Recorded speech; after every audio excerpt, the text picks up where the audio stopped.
They're the world's most infamous serial killers. It was the largest numbers of deaths attributable to a single mass murder in American history. Here it was, all-American boys killing all-American girls.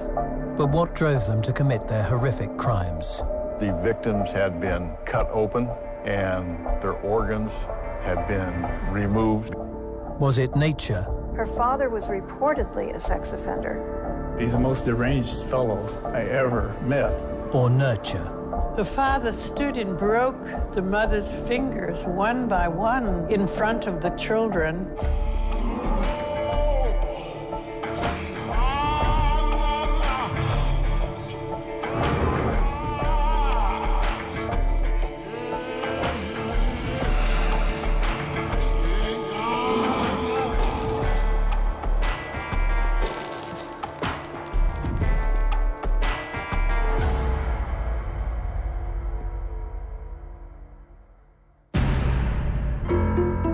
Richard Trenton Chase, a killer with a lust for blood who would become known as the Vampire of Sacramento. He wants to explore the body. He wants to drink her blood. A man who murdered and mutilated indiscriminately. Most serial killers don't do random killings. Created terror in a community. Everybody was very upset in the neighborhood, talking about buying guns. And pushed the cops to their limits. I had it in my mind already that if the baby was there, I was going to kill Chase. But was Richard Chase a born killer or a product of his environment?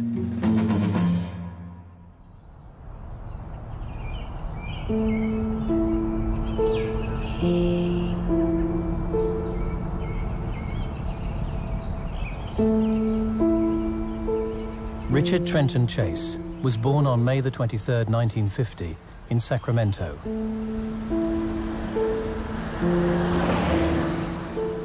In many respects, his childhood was ordinary.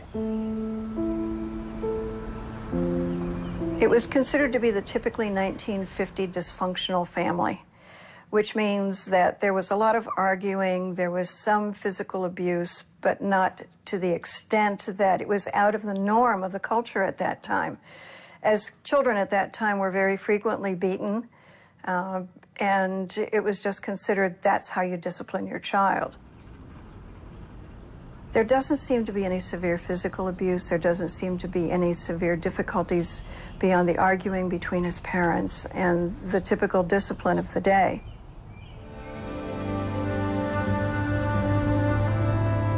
However, one aspect of Chase's childhood offered a glimpse of things to come. The young boy had a taste for harming and killing cats. The torturing of animals is probably something that most normal children go through. Why it becomes significant in relation to serial killers is that whilst most children develop a conscience through their relationship with animals, they realize that they're actually hurting the animal.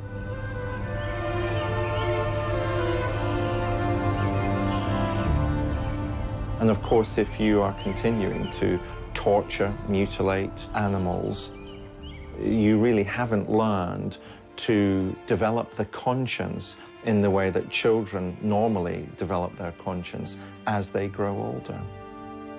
Richard Chase, nevertheless, went to school in that area and, for a time at least, was considered to be conventionally dressed and able to fit in to some degree, with the other students.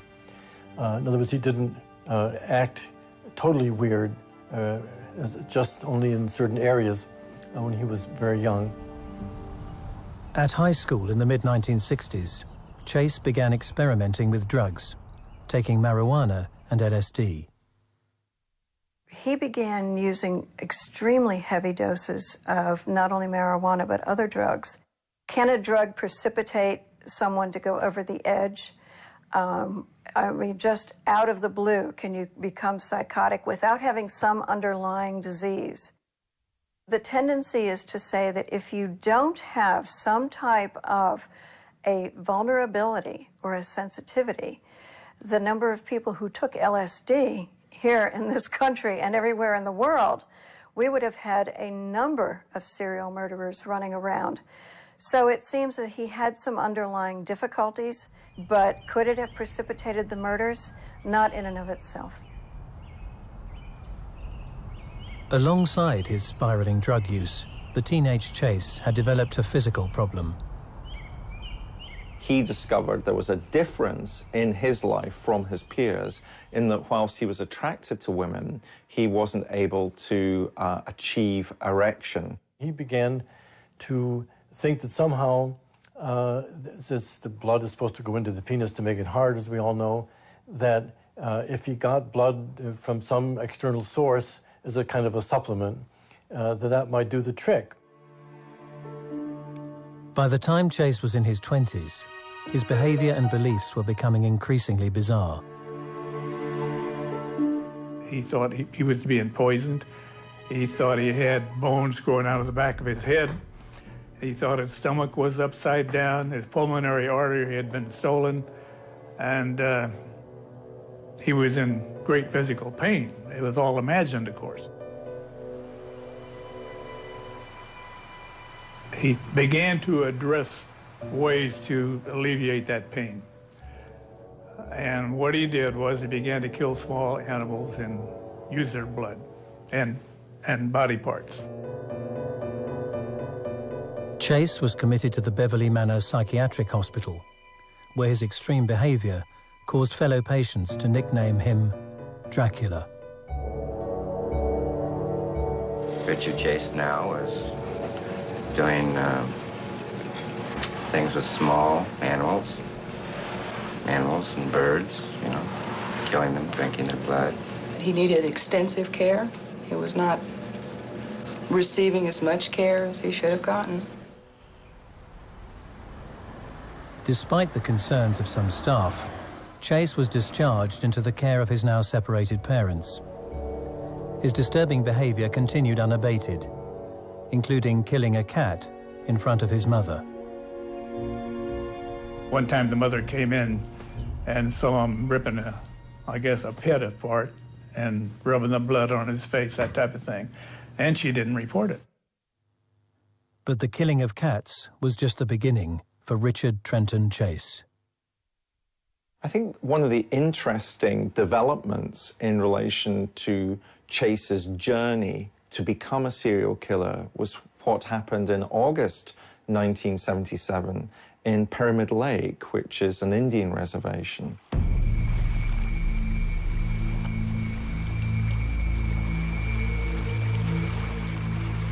On a routine patrol, officers from the Bureau of Indian Affairs had noticed a pickup truck stuck in the sand. Looking inside the vehicle, they made a shocking discovery.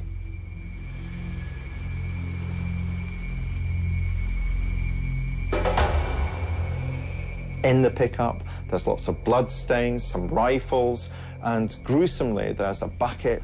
In the bucket was a liver. And of course, at that point, they were wondering if there had been some kind of a homicide. The officers scanned the area with field glasses. They tried to discover who might be responsible for this dreadful scene of carnage. Perched on a rock about half a mile away, they spotted an unclothed figure that immediately bolted in the opposite direction. He's totally naked, blood smeared over his body. So they were just certain he'd killed somebody, so they arrested him. The man identified himself as Richard Trenton Chase, age 27, of Sacramento. And he claimed the blood that covered his body and his vehicle was his own and had seeped out of him. While Chase was in custody, the liver and blood were tested. They'd come from a cow. Chase was released without charge. Then, at the end of 1977, after years of hunting animals, Chase graduated to more serious game.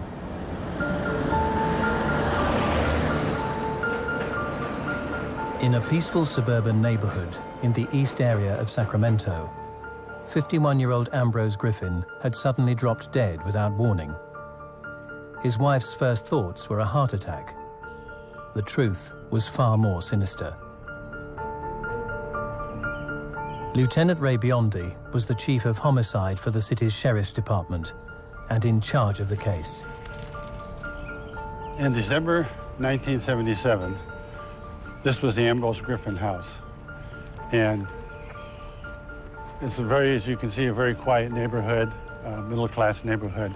But Mr. Griffin was unloading groceries from the trunk of his car and walking towards the front door when a passing car went by and someone shot him from that car. Shot him in his own front yard. There were no obvious suspects. We did a background on Mr. Griffin, and we couldn't find a reason that anybody would want to harm him. And there was little in the way of clues. Frank Davidson was the CSI officer called to the scene. Well, there wasn't much evidence to pick up at the crime scene.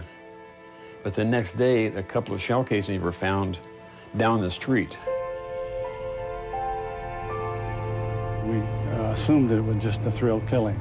Somebody wanted to shoot a person in their own front yard. We thought there was some kid shooting the streetlights or something, you know. No one ever thought of anything like Richard Chase. More shots from the murder weapon had been fired, seemingly indiscriminately, into other homes in the neighborhood. It's unusual because most serial killers are hands-on people. They don't use weapons that frequently. They may, have one, but they don't use it for their killings. So this makes him somewhat unusual in the profile. Richard Trenton Chase had taken his first human life, and the murder of Ambrose Griffin was merely the start of a spree that would shock the city to its core.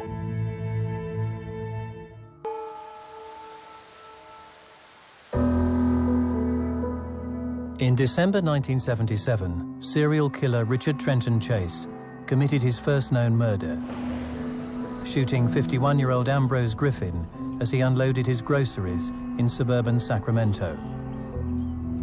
We assumed that it was just a thrill killing. Somebody wanted to shoot a person in their own front yard. The seemingly random nature of the murder left detectives with few clues. We thought there was some kid shooting the streetlights or something, you know. No one ever thought of anything like Richard Chase. Come January 1978, Chase was again displaying puzzling behavior.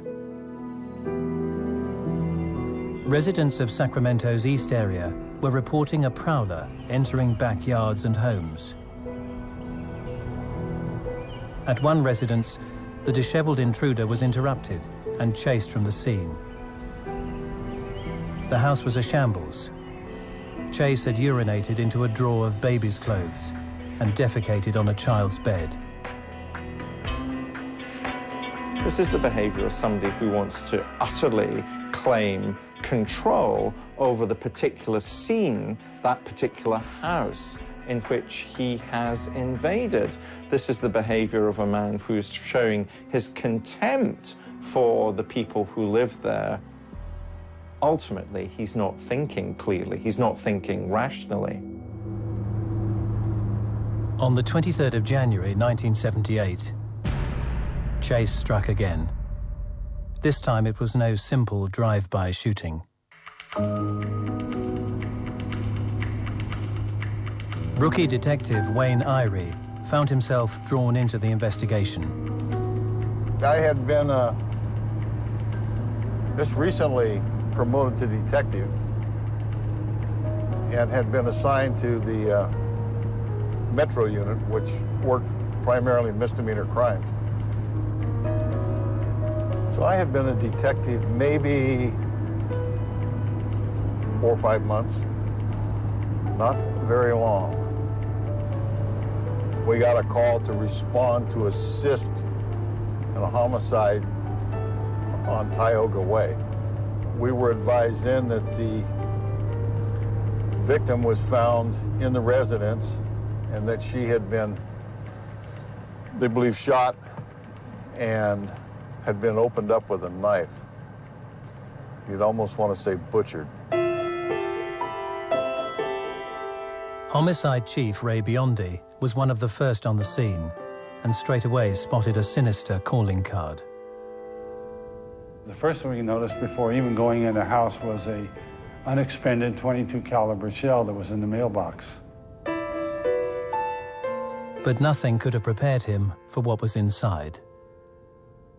Had you stepped right inside the front door, there was garbage scattered on the floor and an obvious drag mark that went from the front room back into the master bedroom. There on the floor was Teresa Wallen. She was dead, and she had been mutilated. Her abdominal region had been cut open. The clothing is pulled up over her chest. Her legs are spread apart, you know, without garments, like it was in a rape or something. He had made an incision down the stomach, and that's an angle, and apparently had been moving the intestines and internal organs around. It was a horrific homicide because not only had he killed her, but she was pregnant at the time, so he killed an unborn child.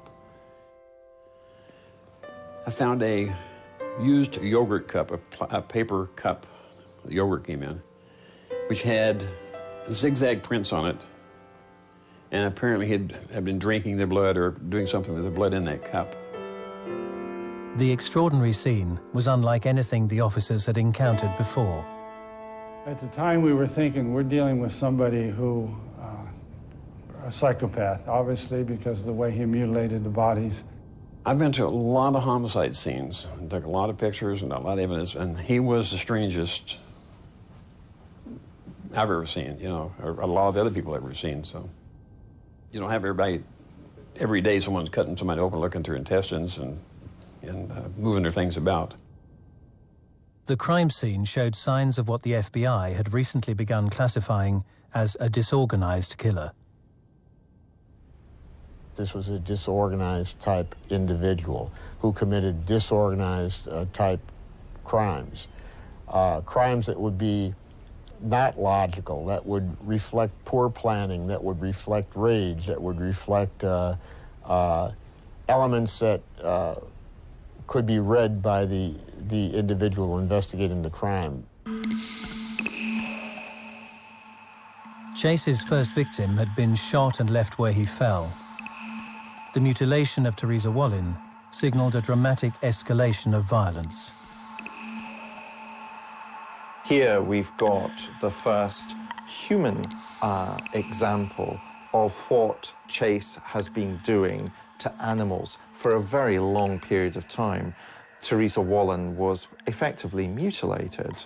Her internal organs were removed, looked at, experimented with. But remember also, we have to go back to what we know about Chase from a very young age. He had erectile dysfunction, and therefore, whilst he might be sexually attracted to women, he can't express that sexual attraction in any way which is normal. So the way that this is manifesting itself is in relation to how badly abused her body is.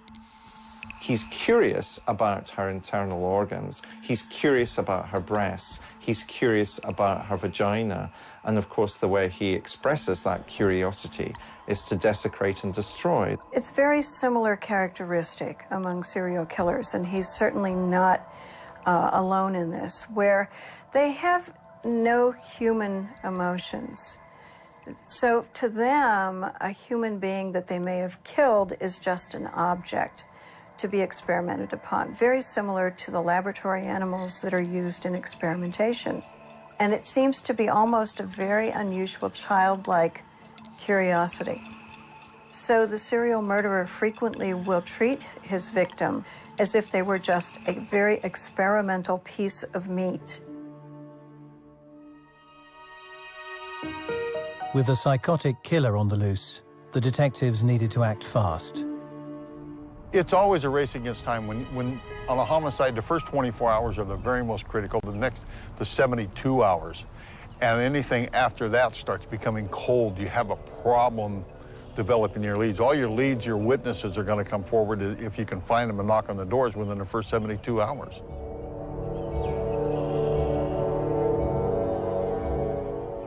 I was going door to door to talk to anybody, to knock on doors, to find out if anybody had seen anything. And in fact, one of the neighbors that I talked to had seen Richard Trenton Chase, and then we didn't know who it was, but described the white male subject in the clothing that he walked across this gentleman's front porch toward Teresa Wallen's house.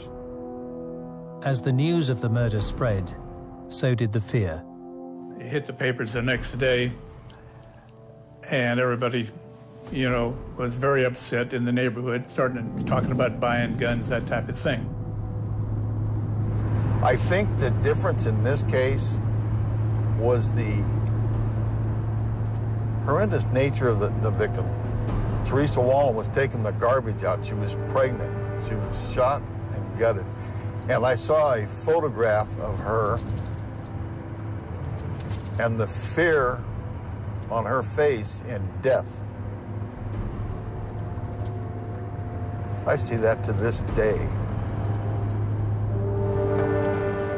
What the residents and detectives of Sacramento didn't realize was that Chase was about to strike again, and this time with even more ferocity.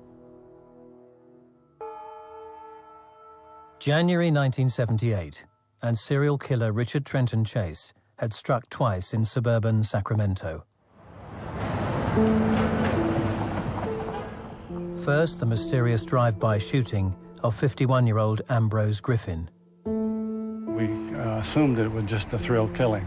Somebody wanted to shoot a person in their own front yard. Then the shocking murder of 3 months pregnant Teresa Wallen. The victim had been opened up with a knife. You'd almost want to say butchered. I found a used yogurt cup, and apparently had been drinking the blood. As fear spread in the community, a large task force was mobilized in a race to apprehend the unknown killer before he struck again. Everybody was very upset in the neighborhood, talking about buying guns, that type of thing. Then, on the 27th of January 1978, Homicide Chief Ray Biondi received the call that 3 more bodies had been found.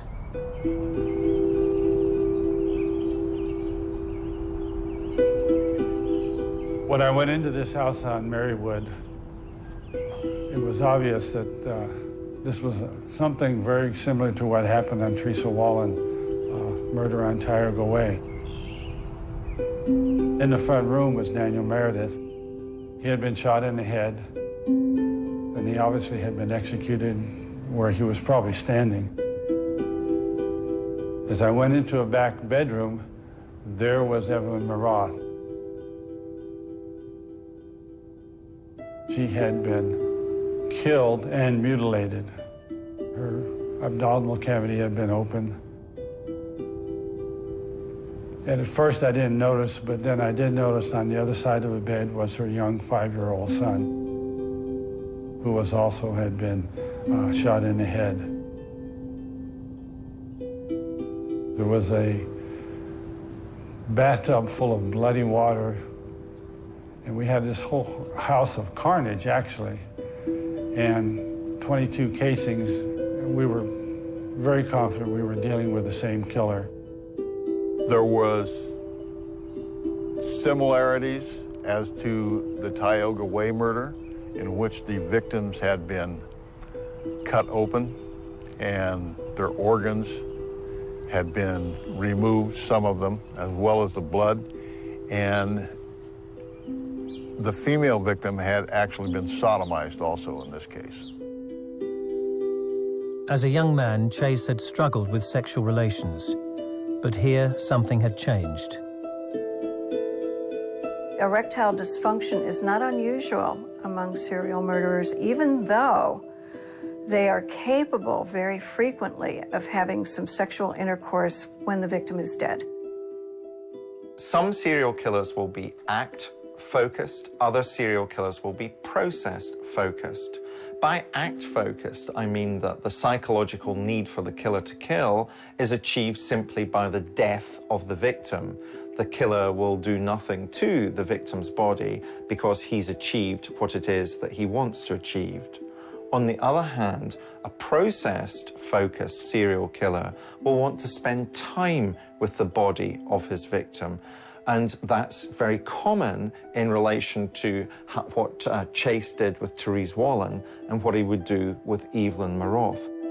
He wants to explore the body. He wants to drink her blood. He wants to engage with the body in a sexual way. And the longer he's able to stay with the victim, the longer he's able to sustain some feeling of sexual satisfaction.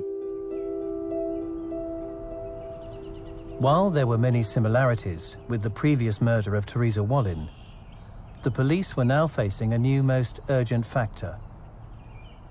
They knew a 22-month-old boy had been in the house, but he was nowhere to be found. What really upset us and the urgency was that David Farrar, the little 2-year-old boy, was missing. Police and public were mobilized in the search for the infant. We had many volunteers, citizen volunteers, and people within the department who were searching to try to find this baby. But the random nature of the killings meant few clues, and terror was growing in the community. Nobody knew who was going to be next. Innocent people killed and mutilated in their own homes. Most serial killers don't do random killings. Again, they have a pattern, and they generally follow the pattern of the victim, not necessarily the method. But he was an individual who just killed indiscriminately. But as the police continued to canvass the neighborhood, it became clear that the killer had been seen. People kept telling us that they saw this strange-looking individual. He was a white male, maybe 6 foot tall, wearing a bright orange parka, very scraggly hair, very thin, very emaciated looking, who had actually peered into people's houses. Despite having a good visual description of the potential suspect, the law enforcement agencies were struggling to identify him. There were other sightings of white males, 20s, long hair, but that in those days was not unusual. I mean, we're talking about back in the era of the hippies. The long hair was the in thing to have. Everybody was having long hair at that time. Then the detectives got a break. A girl who'd been at high school with Richard Chase saw an artist's sketch of the suspect. She remembered an encounter she'd had at the Town and Country shopping centre on the day of Theresa Wallin's murder. She saw this figure, you know, totally dirty, long hair, smudges here and there and everywhere, and a blank look, you know, just a strange-looking fellow. The problem is that she was a student with him in high school, and she didn't recognize him. So he came up to her, and she's a little bit frightened by now, of course, because of the appearance, and he asked her if she remembered a certain fellow who was killed in high school on a motorcycle. And she says, well, who are you? And he says, Rick Chase. He spooked her so bad that she basically jumped in the car, locked the doors, and drove away. Didn't think any more about it until she actually saw the sketch later in the week. Rookie Detective Wayne Irie was handed the job of questioning the witness. She described his jacket, which was the orange-colored snow jacket, the same as the jacket the gentleman saw him wearing when he was walking toward Theresa Wallin's residence. And then Nancy Holden told me that she thought he had blood on his hands. A background check revealed Chase's previous brushes with the law, including the strange incident at Pyramid Lake. It also provided an address. Emotions among the detectives were running high as they set off to confront the man they suspected of killing 5 people and kidnapping a 22-month-old boy. On the way out here, Detective Roberts and Ken Baker and myself were convinced that Richard Chase was our killer. I had it in my mind already that if the baby was there, I was going to kill Chase. That was it. That's thoughts the cops aren't supposed to have, but this guy was bizarre. And that's it. You know, we would just execute this guy on the scene.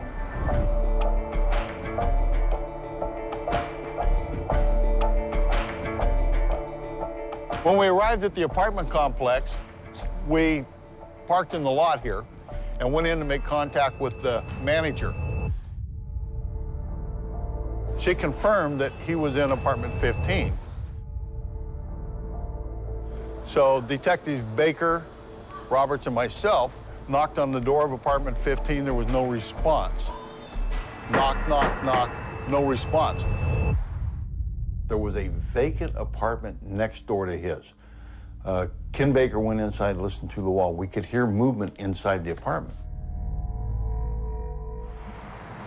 We, at that point, did not have a warrant for the apartment. We didn't have an arrest warrant.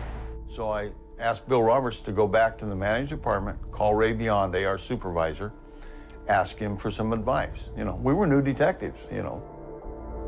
While they waited for word from their supervisor, the detectives took up new positions. The sudden silence led Chase to believe they'd given up their search. Chase did, in fact, think we were leaving. He came out with his box full of rags. He looked, he saw me, and he started running. At the time, he's looking back over his shoulder as I'm chasing him. He gets down here to 14. This is where Detective Baker was. Smacked him on the head. Ken knocked him down. And then we jumped on him, wrestled around with him. Irie and his colleague were now gripped in a violent struggle with a man who had killed and mutilated indiscriminately, and he was armed. His gun was in a holster underneath the jacket on his chest. I pulled my service revolver out, I stuck it in his ear. I told him to quit fighting or I was gonna blow his brains out. Well, he didn't quit fighting, and that's when I found out I'm not like him. Even though I believe that it would have been a good shooting, it would have been a justified shooting, I couldn't kill him, and I would have been justified in doing it. Because the average person, cops included, are not like these people. He's a cold-blooded killer, and we aren't. The detectives finally managed to overpower their suspect without a shot being fired. As Chase was taken into custody, detectives entered apartment 15 looking for the missing baby, David Ferreira. Just nearly every surface in the apartment was covered with blood. The couch was covered with blood, the kitchen counter, the sink, and the bathroom, on the carpet. There were strange-looking substance in jars in this refrigerator. In a blender, there was what appeared to have been organs, maybe animal or human. Might have even been mixed with Coca-Cola. But the missing baby was nowhere to be found.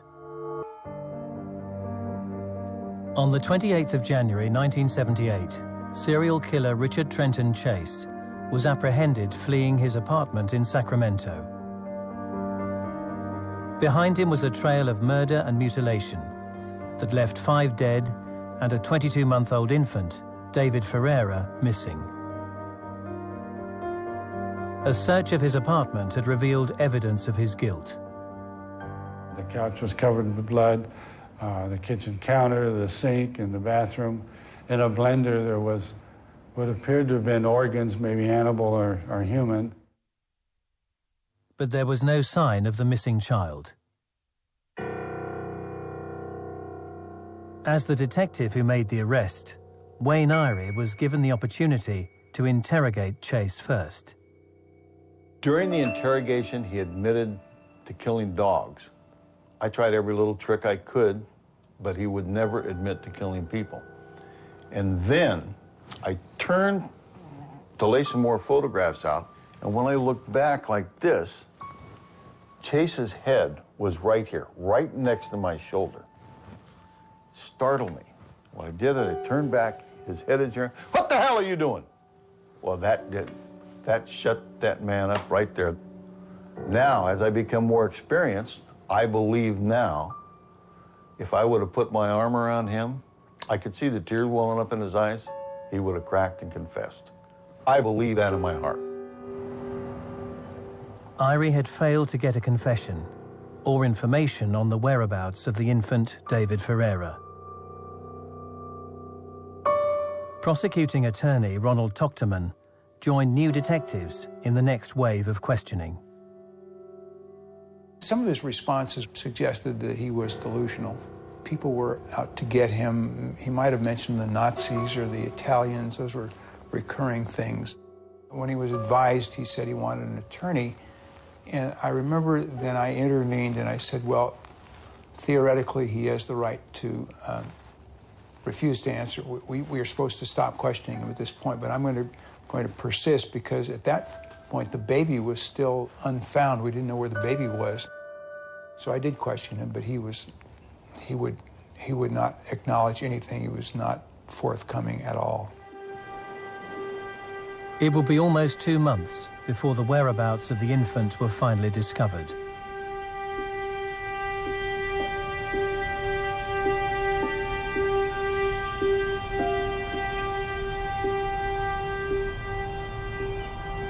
Several months, in fact, in March of 1978, we found or discovered where David Ferreira was. What had happened is the caretaker at this church had discovered the body in a cardboard box in this void area between the buildings. The body was badly decomposed. His head was decapitated, but all the remains and his clothing were within this box.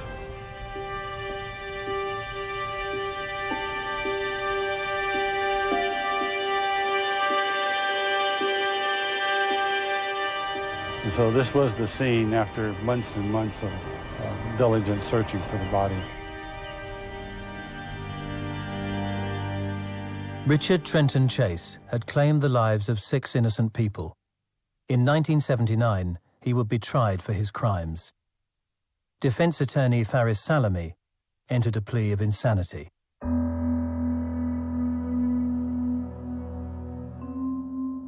The whole case with Richard Chase was one of mental disease. He was about 27 or 8 years old when I met him in the jail. That was a day or two at the most after he was arrested.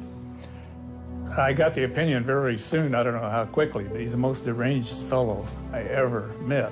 The prosecution, however, were confident that Chase had known right from wrong when he had committed the murders, and so was technically sane in the eyes of California law. The stuff that was found in his house was very, very incriminating. And I remember approaching the trial with the idea that it wasn't going to be much of a challenge to convince a jury that he was the one who killed these people. The challenge was going to be to convince them that he was legally sane when he killed the people, and then ultimately when we got to the penalty phase, that the appropriate punishment was death. On the stand, Chase admitted to drinking his victim's blood and to decapitating the infant in order to obtain more. He said he thought it would be therapeutic. Chase described himself as a good person, although weak in heart and mind.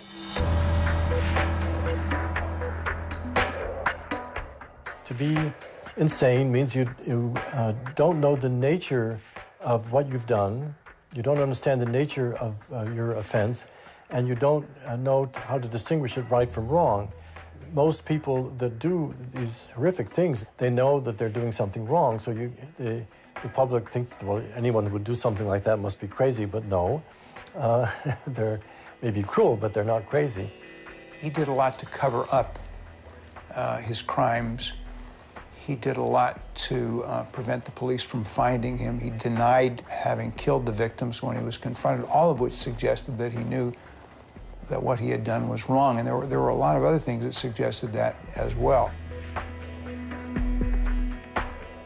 He did a lot of things which the prosecution will tell you that show that he was thinking. You know, he took rubber gloves with him to protect himself. But he never, on the other hand, he never cleaned himself up. People saw this blood on him all the time. He never got a haircut. He wandered in and out of people's yards. He never seemed to be trying to conceal this appearance, which is kind of the other side of it. But would the jury judge him to have been insane? The difference between life and death. In May 1979, they delivered their verdict. Within 10 days, Richard Chase will be taken from the jail here to San Quentin State Prison, where he will be housed on condemned row. Richard Trenton Chase was found guilty of first-degree murder and sentenced to death.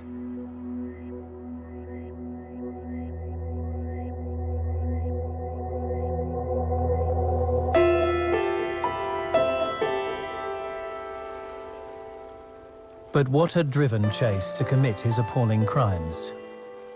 Was he a born killer, or had something in his upbringing turned him into one? If he was abused at all, it may have been by his father with the belt, you know, for some of his outrageous actions. However, I would have to say that that wouldn't make somebody crazy.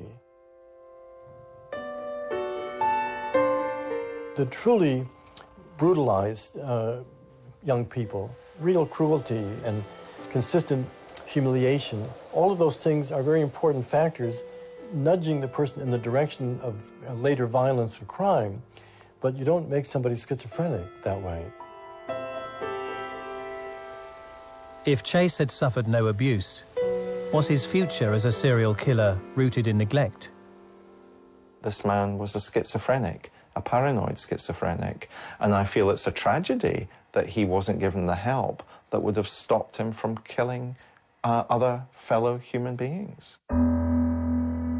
What was striking to me about the mother is that when one time he like knocked on her door or she heard a noise or something, and there he was, and he was holding a dead cat, and blood was smeared all over. She didn't do anything. I think once you are beginning to torture animals on a regular basis, then simply you're learning that for yourself that you are able to do this. You become desensitized to the pain that another sentient being has at your hands, and therefore you become socialized into imagining that how you are behaving is acceptable behavior. It is but a short step to then feel that they are able to engage in the same types of behavior, not with animals, but with other human beings. I think the best way to understand Chase from a diagnostic standpoint is that he was schizophrenic, and that then he suffered serious breakdown in adolescence because of the aggravation of his genetic potential by these, as we say, psychotomimetic or hallucinogenic drugs. No human being is immune to the genetic background that they bring and the environmental issues that work on them. Was it that he had that gene mutation acted on by the familial history, by the drugs, and by the disappointment he had in his relationships? Obviously, he must have been born to kill. But the factors that added on to that change when he was an adolescent, when everything in the brain changes, we don't know the answer to that yet.